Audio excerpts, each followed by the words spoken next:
On the count of three, say Cobra Kai. 1, 2, 3.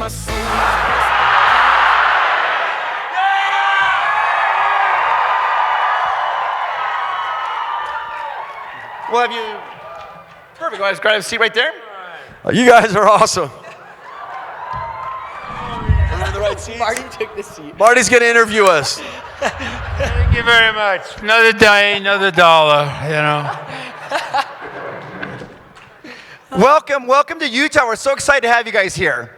So, is this your first time to Utah? No. I've been here before, done some skiing. Yeah. No, I've been here a few times. I drove through here a long time ago in like the late 80s. Came through Salt Lake, loved it. None of you were born then, but it was awesome then. And then Sundance, a lot of Sundance. It's a great city for all you guys. Thank you for your hospitality here in Utah. It's awesome. Thanks. Martin, have you been here to Utah before? Oh yeah, I've been here before. I'm at skiing here, and just I love this town. It's a great town. I don't know if you realize this. We have almost 5,000 people here who are die-hard Cobra Kai fans. Hell yeah! And we're going to give them an opportunity to just ask some questions here, ask a lot of questions. But before we get to that, we have 3 questions. Martin, we'll start with you.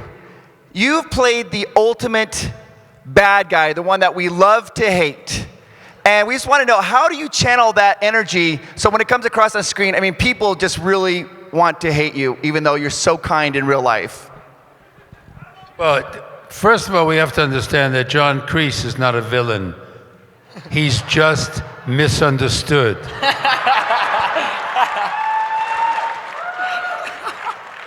And you have to just channel all that energy into the fact that John Kreese is always doing a service for mankind. Wonderful. And my students at Cobra Kai happen to be mankind. Jacob, let's talk about your character, Hawk. It's a very complicated character. And when you started that character, you've done a whole transition. You're kind of going down this road and trying to discover yourself. How have you had any real world experience, or did you just pull that from just pure acting?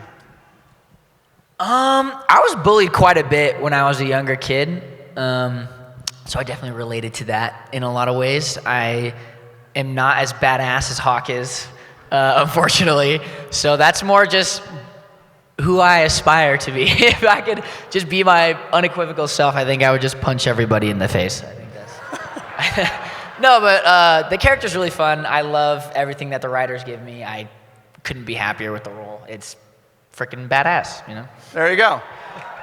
And William, your character, your story arc is one of the most incredible story arcs of any character, because it's gone from a villain to somebody that we absolutely, completely adore, very complex, misunderstood, there's a lot of pain, and you've portrayed him marvelously. It's wonderful. And we just want to hear your experience of, like, how was it coming back to this particular character? Thank you, guys.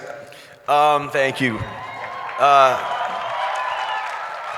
Well, it's been, Johnny Lawrence, when I played him, he was the bad guy in the Karate Kid as scripted, but I always saw in Johnny the goodness. When I read the Karate Kid screenplay, I was like, wow, he's really, he's not the nicest kid. Until the very end when he says sweep the leg, and Johnny doesn't want to do it, and then at the very end when Daniel crane kicks him, and lights go out and he hands him a trophy and he says, "You're all right, LaRusso, good match."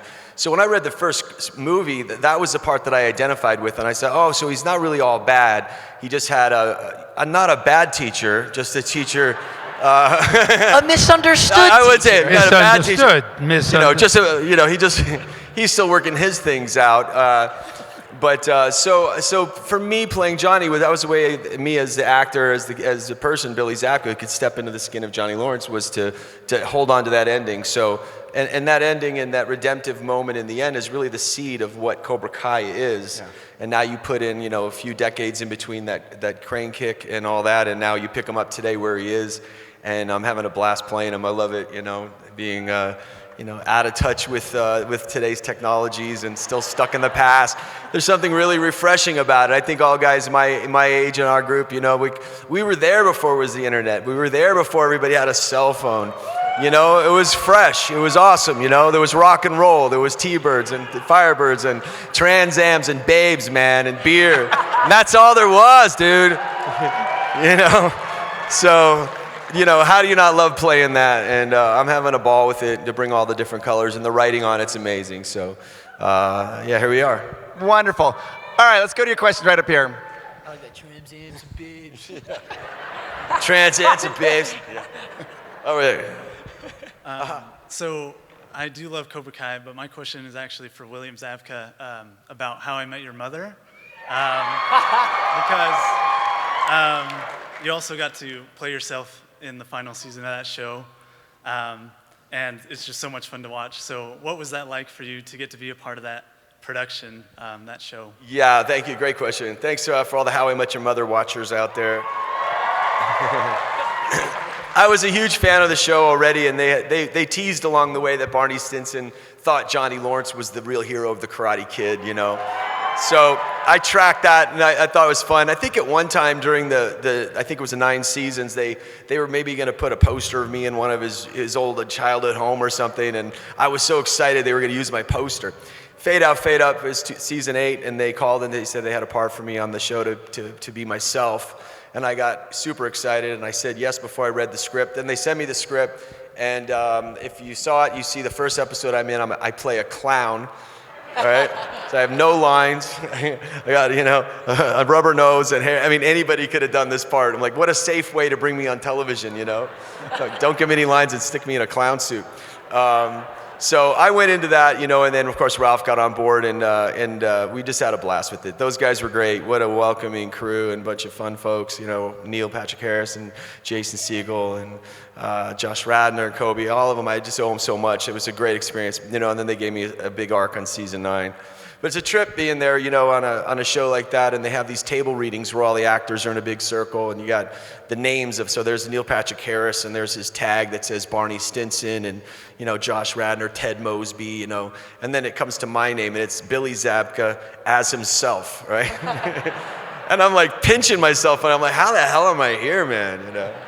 This is crazy. So, anyways, a great experience, and I think that a lot of Barney Stinsons in the world, and kind of hung on to that, and it fed into the fanfare of Karate Kid, and I think in a good way paved the way for Cobra Kai, a little bit for everybody. So Excellent. It's great question. Thank you. Next question. So my question is also for William Zabka. It's, at what point after Karate Kid came out did people start coming to you and saying that they thought that Johnny was the hero? That what? They thought that Johnny was the hero in Karate Kid. Oh, I'll let Marty answer that.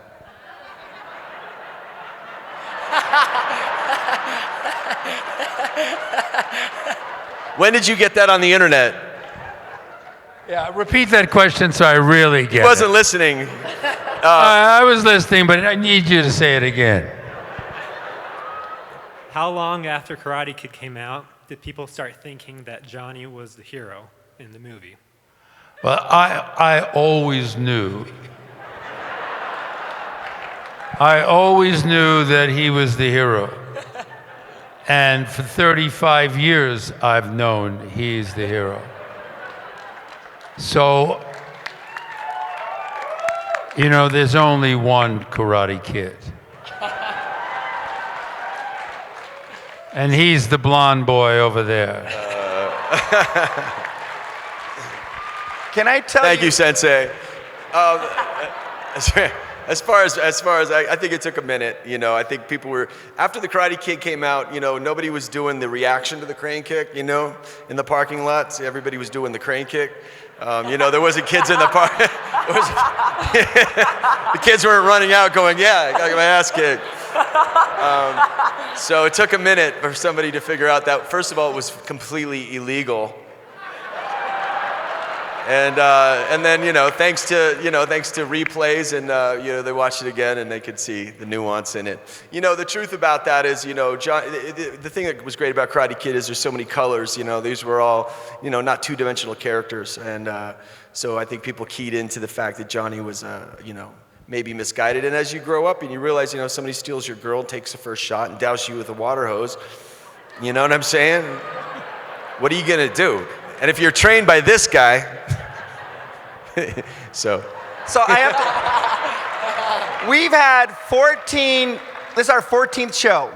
On our second show, we had Ralph Macchio here, and somebody asked him, they're like, "Is Johnny the hero?" And he said, "Absolutely not. That he is the Karate Kid." I think it's nice, and this was before the Cobra Kai. This is like 8 years ago. I think it's nice to see you guys come up here and finally clear the air so we all know the truth. Yeah. Let's bring Ralph out from behind the cage.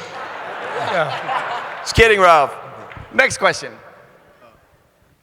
So I love the show, but I especially love the music in the show and how it's utilized.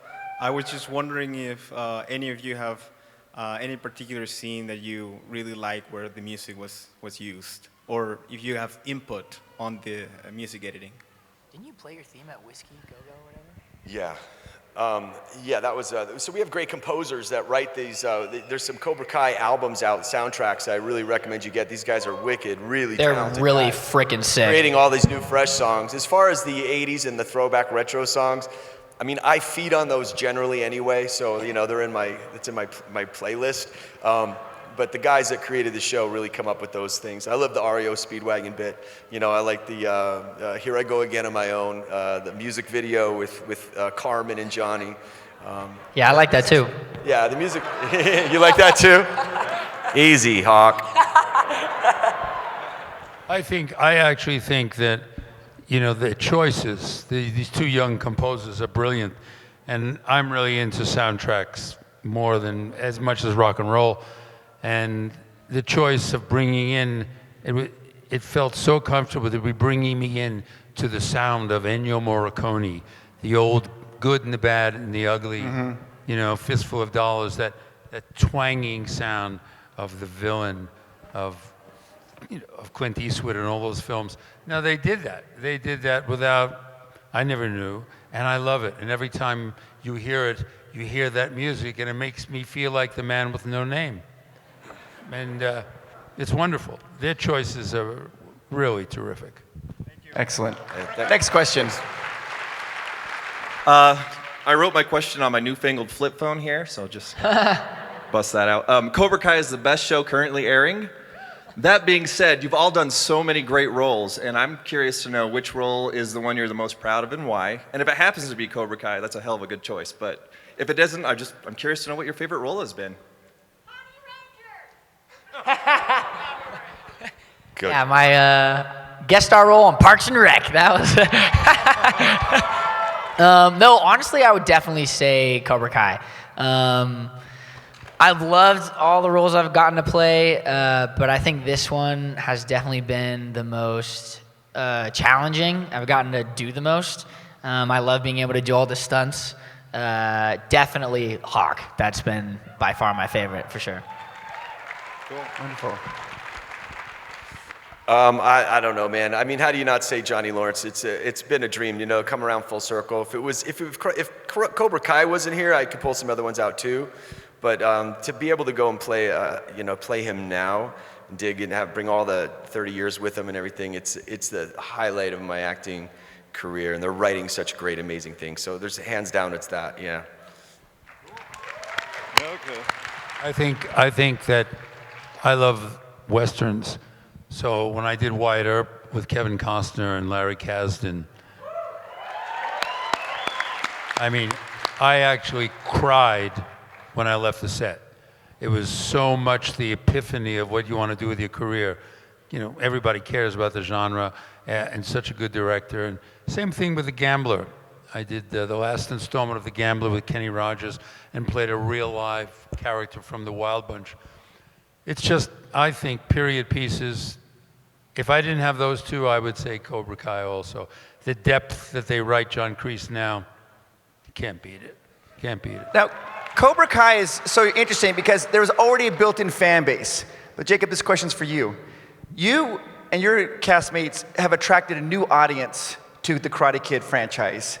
And like, do you feel that responsibility? Because this is going to be going forever because it's so good. And do you feel that your character Hawk is going to have that depth as Johnny Lawrence?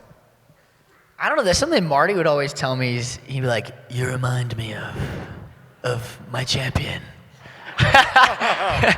And I think there are a lot of parallels between Hawk and Johnny Lawrence. But yeah, it was crazy when I got the audition for this. I was like, "Whoa, this is the Karate Kid universe. Like, this is pretty big." But yeah, I love the opportunity. It's so much fun just to get to hang with these dudes. They're constantly beating me up. Please help.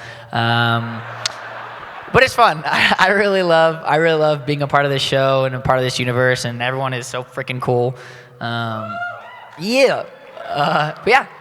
Excellent. Well, first of all, thank you guys for coming. Welcome to Salt Lake, all three of you.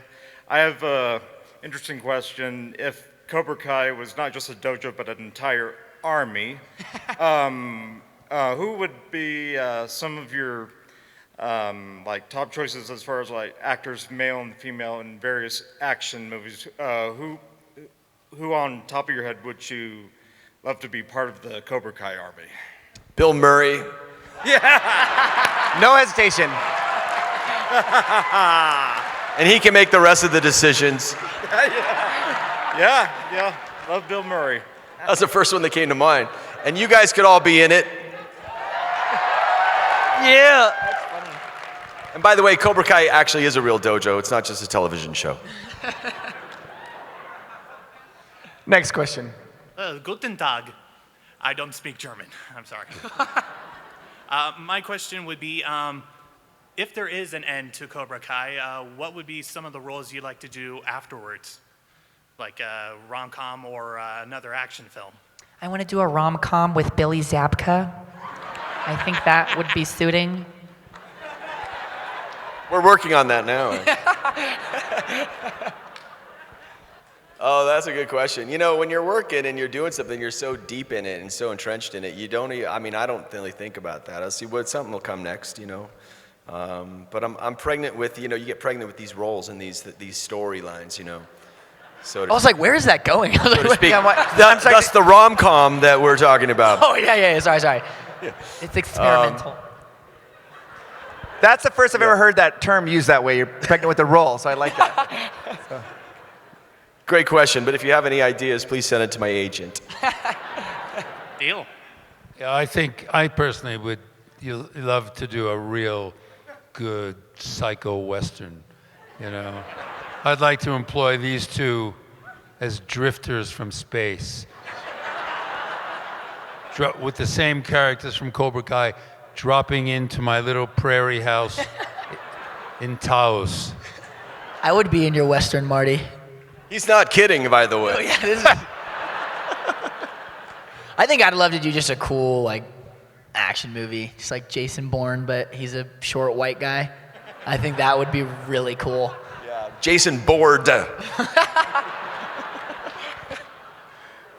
ahead. Okay, so my question is, have you guys learned anything about yourselves while portraying these characters? That I can beat up Say that Marty again. at will. Have you learned anything about yourselves while you've been training for these characters? I missed it again. What was the question? Have you learned anything about yourselves while you've been training for these characters? Not a thing, no. I already know everything, so.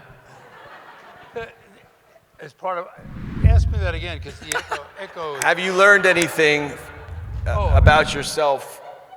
Yeah, I've learned that I've lost a lot of good friends by all of a sudden becoming John Kreese at the most inopportune moment. John Kreese just drops into my body if someone says no. Or if you go to an ice cream parlor, and this has really happened so many times. Someone says, "No, sir, I'm sorry, we're closed." And then all of a sudden, John Kreese comes up. And he wants to eat the glass. You know? So that really happens. And I have to take it down, you know? Billy and I talk about it all the time. These characters are so well written that they stay with us for a while. And when you wrap the show, and every year, I'm a little more of a maniac than I was the year before. I would love to see the poor 16-year-old that's working the night shift at Baskin Robbins that just has your stare down. like that's the end of his shift. He's like, is this guy gonna follow me home? Go ahead. I was wondering why any of you would tell someone to study karate. Why would you recommend it to anyone?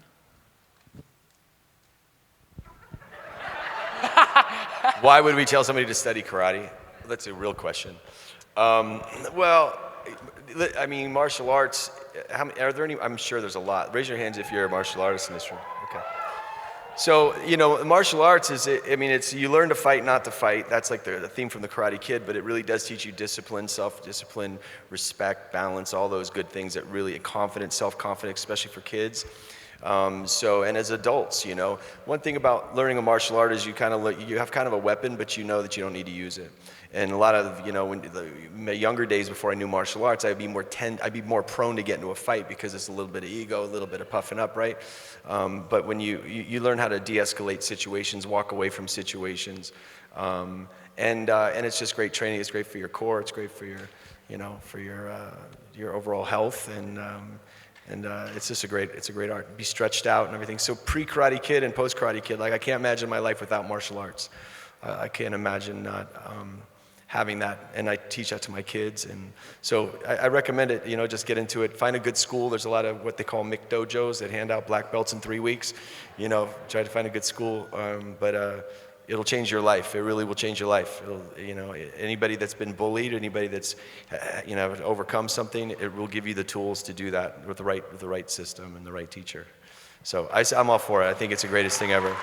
And you strike first, right? Yeah, and strike first, strike. Yeah, we don't teach not the Cobra Kai.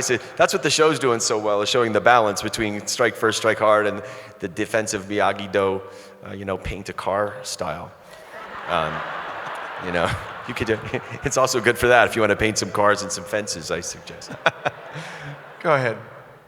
I was wondering if any of you guys have ever played any pranks on set.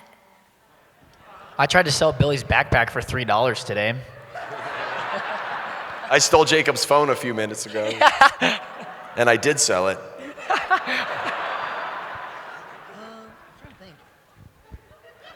Do we do pranks? We're always joking around, I think. I don't know. I think maybe this season, next season we go back, we should do some more pranks. I'd like to do that. Put some snakes in trailers and things like that. Is that what you mean? Give Marty a wedgie. When people hide my cigars, I've set fire to 2 cars.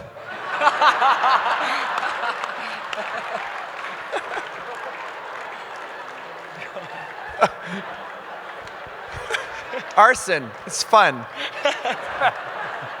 Go ahead. Have you ever been injured really bad on set? Injured really bad on set. You ever been injured on set? The only time I've gotten an injury on set, it wasn't in a fight. It was a scene, I think it's our first scene in season 2. Me and Sholo are walking to the Cobra Kai dojo, and Chris and Aiden come out. And I'm like, oh, watch this. I'm going to make him flinch. And I go to make him flinch. And so Sholo was like, oh, I'm going to try to make you flinch. And so he kept trying to fake punch me. And one of the takes, we walk through the doorway, and he just turns around and doesn't look and just does this huge back fist and just clocks me right in the nose. My nose instantly starts bleeding. He was like, oh, I'm sorry. But that's the only time I've ever been injured on set. Wasn't even a fight. I jammed my toe in Marty's foot in our fight in season 2 when it picks up the fight. We had rehearsed that a million times, and we did it at top speed, and I was advancing too quickly, and he didn't step out of the way in time. And he has these giant feet that are like bricks. And it's really the toenails that are the bricks. My big toe jammed in, and a shriek went up my leg like that, like an electric shock. And there's a stunt guy over there waiting to step in and take over if I am not going to finish it or whatever. But I didn't tell anybody because I wanted to finish it. So I hobbled over to a corner and just popped it out. And literally just went like that, and it instantly felt better, and then went back and continued. So that was the worst of it. Very Cobra Kai-esque. Yeah. Well, Billy's really a good martial artist. I mean, you do fight scenes. I've done a bunch of fight scenes with him, and I'm always getting my ass kicked, even when I'm supposed to win. You know, and because he's fast, he's very fast, and but the only time I ever got hurt was in season 3 when we go through those windows, and not the stuntmen went through the windows, but we had to act on all the broken glass in the very last scene in season 3, and I cut my feet up on that. But you couldn't complain because you had lots of dialogue dealing with this problem, and you know, it sort of played into the pain of Ralph, you know, sort of squeezing my muscles and rendering me completely helpless. So we played it. So sometimes you play it as an actor, but it really hurt. It really hurt. So Cobra Kai has an emotional depth, and Billy, this is for you. There's an episode when you had the reunion with the Cobra Kai boys, and you did the road trip. It was fun to watch, but it was also very emotional. How was that to film that and be reunited with your castmates from original Karate Kid? From the original. Thanks, great question. Those guys are my brothers. You know, they were the original Cobra Kais, and when we did the film, we became tight. Like, these guys are becoming tight. Sholo and Jacob and the young cast are just like inseparable. We were like that when we did the film, when we just hung out together, went camping together and all that. So when Cobra Kai rolled around, I was feeling a little like I missed them. I felt like, you know, wait, where are my boys? You know, Johnny's isolated, he's on his own thing. And so, but they told me that their guys were coming back, and they wrote him in an incredible way. And, you know, I got to go do that scene. And the scene, we went to Big Bear in the scene, and I have this camp out, and Rob Garrison, who was one of my brothers, my best friends, who we lost about 1.5 years ago, and he was playing himself as sick, and he was not sick during the show at the time. But he loved that part, and we got to sit there by the campfire, and that scene happened in real life many times in Big Bear. We would literally go up there and sit around campfires. So that was really probably the most meaningful moment that I've had as an actor, probably ever really, I think, you know, because they were my real brothers, and we got to do this reunion and come together. And what a tribute to Rob. Let's give it up to Rob Garrison, our Tommy. It's an amazing scene. It's amazing. Next question. Yeah, this is for Jacob. My kids love bubble guppies, by the way. So we talked a little bit about how fast Johnny is, but I've noticed that you can land like 3 punches to everyone else's 1 punch. Yeah, I'm way faster. Yeah, are you really that fast, or is there a little movie magic going on? I'd say I'm really that fast. I don't know. Tanner and Sholo would probably disagree with me, but they're wrong. But I think I'm the fastest. I think you're the fastest too. I mean, Okay, so we all agree. On film, it looks like you're Okay, the cool. fastest. All right, we all understand each other. This is good. I like this. There you go. Next question. Well, I had it really fun working on season 4 of Cobra Kai. I wanted to know what your guys' favorite part of working on season 4. Say that again, buddy. I wanted to know what your guys' favorite part on working on season 4. Everybody, first of all, this is my friend Ohanas. He was in season 4 of Cobra Kai. Turn around and give yourself a bow. The man! Well, you know, I think everybody knows what season 4 is building up to, right? Do we know what's building? Somebody throw it out. Yeah, the All Valley. I mean, one thing that we know that it's coming. So that was great. Can't say much more than that, but the entire season was phenomenal. You guys are in for a real treat. These writers are amazing, so it's coming soon. Thanks, buddy. Hi. So I do karate, and Cobra Kai is kind of the talk of the dojo out there. Like almost every week, we're always talking about the latest episode or anything like that. And so I was wondering, do you guys do, like, aside from the choreography and stuff like that, do you do any martial arts, like in your everyday lives or something like that? Usually we train only for the seasons. You know, I mean, I train off season 2, but where we do it really hardcore is when we have our trainers with us. We have some amazing martial art senseis. Simon Rhee, who's Best of the Best. Remember Simon Rhee? He worked out with us. Hito Koda, who was one of our great stunt guys. So we get the opportunity to work with some really top martial artist guys. So I train. I kind of take on season and off season. Like when we're not filming, I take a little bit of a chill, and then when we're ramping up to do another one, maybe a month or two out, then we go at it hardcore. But I want to get it back in my daily diet of doing something every day and getting back in the dojo. I have two kids that both did a 7 and a 12-year-old, and they did Tang Sudo and BJJ Jiu-Jitsu. And so we're looking for a new good school for them, and I'll join them there. But it's great. I mean, you got to do it and stay at it. My daughter trains with Simon Rhee, who trained us 2 years ago, who's wonderful, back in LA. The stunt people are just sensational, and you'll get a really good taste of that in season 4.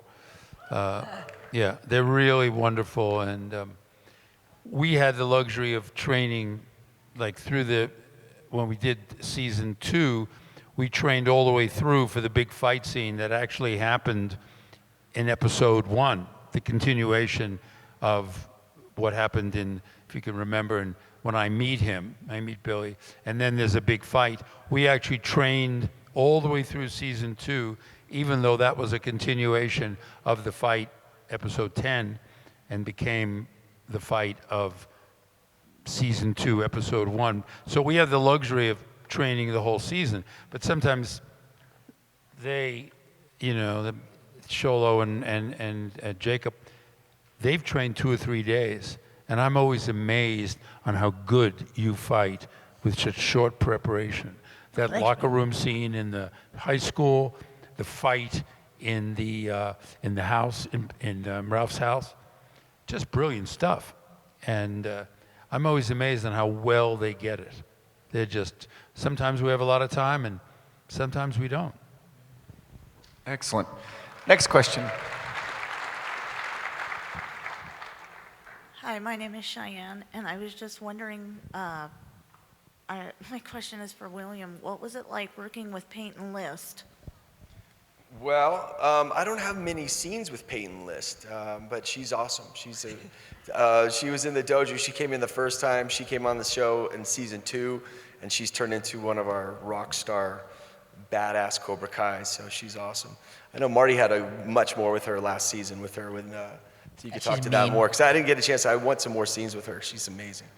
Yeah, first time I saw Peyton, I won't lie, she was going to. It was introduced to the dojo, and she took on Sholo, and the stunt coordinator had come in and do everything. Every time there was a cut, she had to come in and do every move, because Peyton was not the martial artist that a lot of us. She had no introduction to martial arts. And I said, well, why did they cast this girl? And by the end of the season, she was throwing nunchucks all over the place. Oh, she's wicked now. Yeah. She's wicked all now. Of them. They're all, wait till you see. Yeah, it took me by surprise, and I've never felt that way about another fighter ever again, because the growth of someone who's really athletic is amazing once they're coached properly. And she was a perfect example, and now she could kick my ass. She was going to be here, actually. I think. Yeah, she was going to be here. She's doing a film right now, I think. Very bummed she can't be here. Yes. Yes. So, thanks for the question. Next question.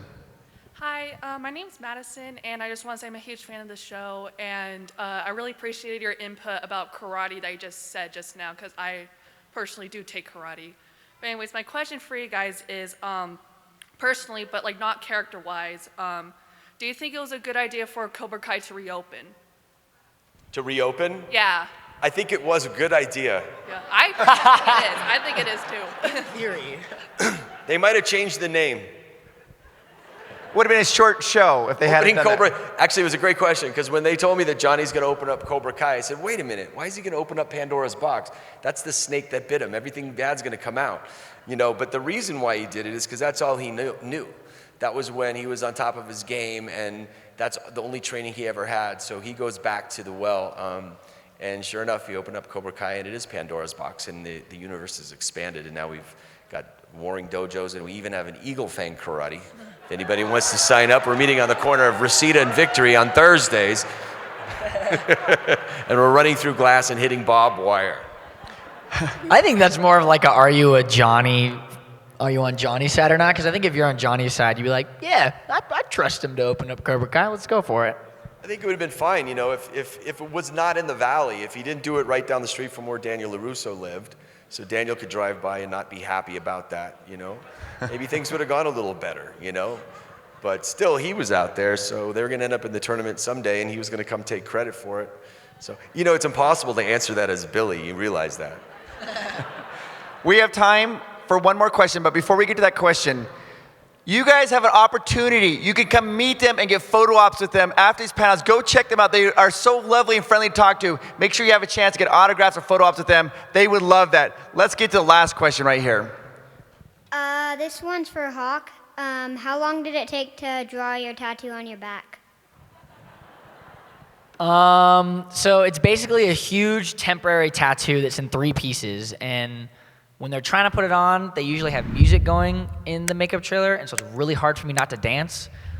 So when there's music on, it takes like 45 minutes, and then when there's not music on, it probably takes like 20 minutes, is what I would say.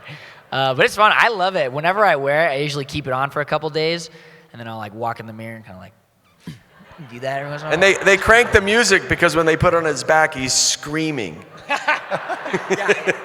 I get it tattooed and removed every time because my mom would be really mad at me if I got it as an actual tattoo. Did you get any input at all on the design of the tattoo, or did they just say, this is what it's going to be, and how'd you feel about that?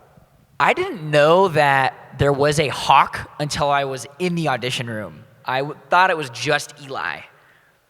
And then I started doing the sides, and they're like, oh, you have the wrong sides. And when they handed me new sides, I thought it was a completely different character, but it's the same guy. So yeah, I didn't know I was getting a mohawk. I didn't know I was getting a back tat or anything until I'd booked the role. And I was like, oh yeah, cool. That's sweet. Well, let's go for it. You guys, can you give a huge, huge round of applause for Cobra Kai? Thank you, guys.